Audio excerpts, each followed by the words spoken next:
Adoc, c'est un projecteur tactile qui permet d'amener du numérique sur le terrain. Et comment on rend tactile la projection? En fait, c'est de la reconnaissance d'image. Donc c'est un peu comme les voitures autonomes par exemple, où on va avoir des caméras. En l'occurrence pour Adoc, ce sont des caméras infrarouges qui vont analyser la surface, reconnaître des formes de mains, de doigts, et en définir, quand il y a un clic, une coordonnée. La base de la technologie d'Adoc, c'est le tactile par reconnaissance d'image. Et là-dessus, on a développé un algorithme très performant qui permet de transformer donc n'importe quelle surface en écran tactile. On va analyser 50 images par seconde pour en déduire des formes de clics sur lesquelles on fait un calcul de coordonnées, d'analyse de la forme du clic, de son comportement, un peu de prédictif aussi pour imaginer dans quelle direction il va se déplacer dans le cas où ce sont des mouvements. Et à partir de ça, on en détermine des coordonnées XY qui sont transmises à l'OS en 30 millisecondes. Donc au total, on est à 50 millisecondes de traitement.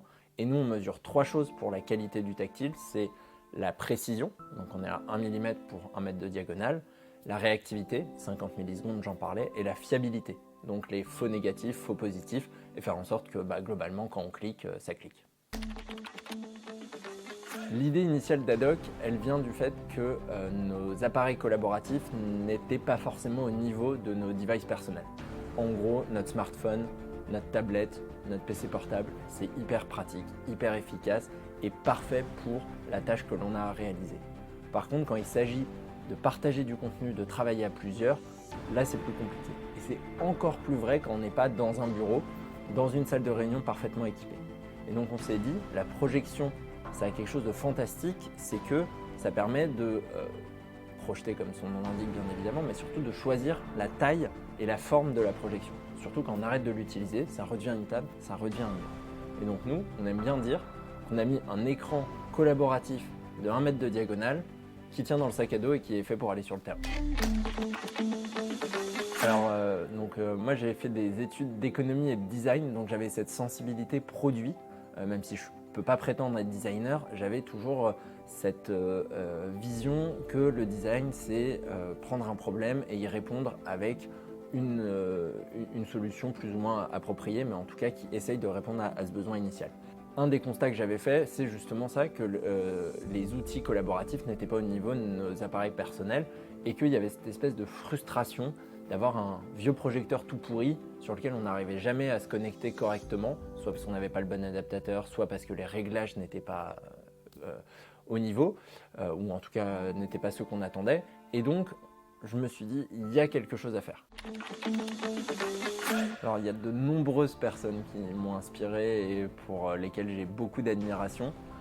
Si je devais choisir une personne, et c'est pas pour le flatter particulièrement, mais parce que vraiment j'apprécie beaucoup sa vision de l'entreprise, de l'industrie en France, c'est notre partenaire Toshiba et son directeur de site Alain Vernat, qui dirige donc l'usine de Toshiba à Dieppe, où sont fabriqués les hubs tactiles Adoc.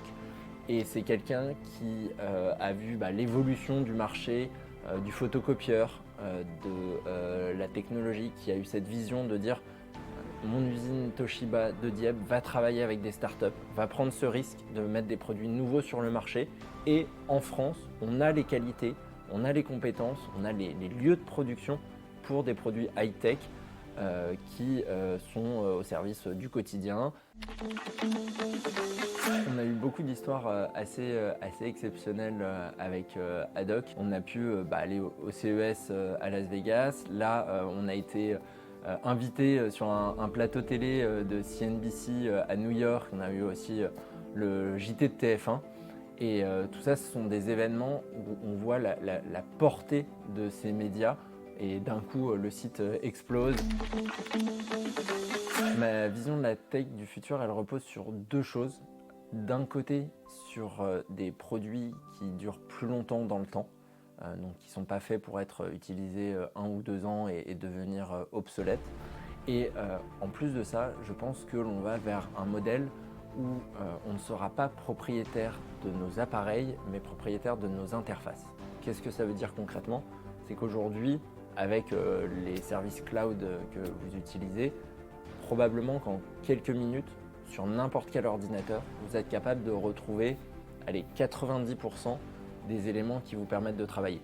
Votre boîte mail, vos documents professionnels, vos outils Teams, Google, etc. Facilement.